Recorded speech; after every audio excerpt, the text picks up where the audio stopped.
गुरुर्ब्रह्मा गुरुर्विष्णुर्गुरुर्देवो महेश्वरः गुरुः साक्षात् परब्रह्म तस्मै श्रीगुरवे नमः.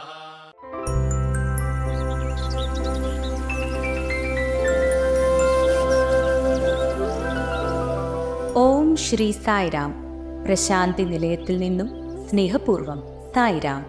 സായി പ്രചോദനങ്ങൾ ജൂലൈ 22, 2024. ജീവിതത്തിൽ നമുക്ക് എങ്ങനെ യഥാർത്ഥ വിരക്തി വളർത്തിയെടുക്കാൻ സാധിക്കും?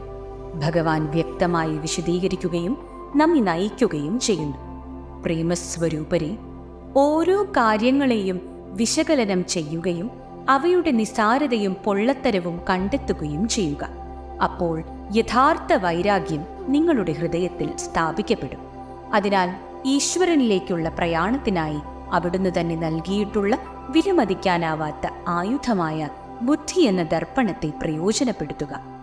ബുദ്ധി കർമാനുസാരിണി, അതായത് കർമ്മമാണ് ഒരുവന്റെ ബുദ്ധിയെ രൂപപ്പെടുത്തിയെടുക്കുന്നത് എന്നൊരു പഴമൊഴിയുണ്ട്.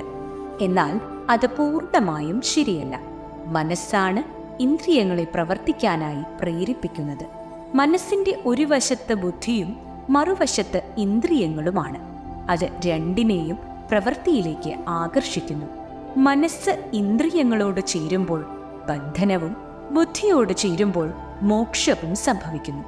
മനസ്സ് ഇന്ദ്രിയങ്ങളിലൂടെ പ്രകടമാക്കുന്ന വ്യാജമായ ആനന്ദത്താൽ ബുദ്ധി കബളിപ്പിക്കപ്പെടുന്നു.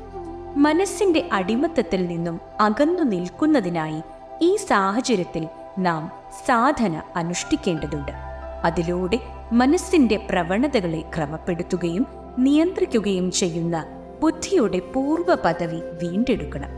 മനസ്സിനെ കീഴടക്കിയവന് തന്റെ ജീവിതത്തെ സത്യത്തിന്റെയും ധർമ്മത്തിന്റെയും ശാന്തിയുടെയും സാർവലൗകിക പ്രേമത്തിന്റെയും മാർഗത്തിലൂടെ ഋജുവായും സ്ഥിരമായും നയിക്കാൻ സാധിക്കും.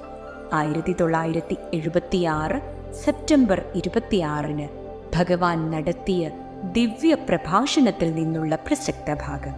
സായിയോടൊപ്പം സായിക്കു വേണ്ടി സായിയിൽ മുഴുകിയ ഒരു ദിവസം ആശംസിക്കുന്നു. ജയ് സായിരാം.